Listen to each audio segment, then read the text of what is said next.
எடுத்துக்காட்டு 1.15 7/-8 ஐ -3/4 ஆல் வகுக்கவும். தேங்க்யூமா. என்ன பண்ண சொல்லிட்டாங்க? நடுவுல குறிசாலை போடா.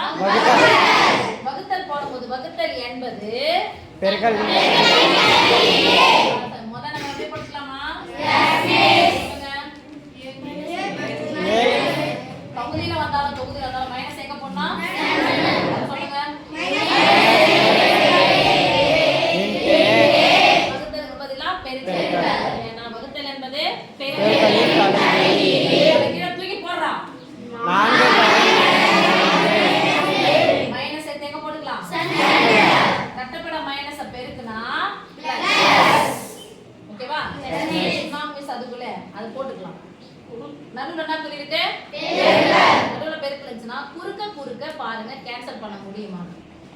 இங்க பாக்குறோம் இங்க பாக்குறோம் இது பகாயன் சம்பந்தம் எல்லாம் கேன்சல் பண்ண முடியாது. இத பாருங்க 4 மடங்கு தான் 8. கேன்சல் பண்ணலாமா?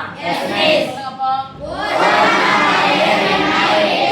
இப்ப மேற்கொண்டு எந்த சம்பந்தமும் இல்ல.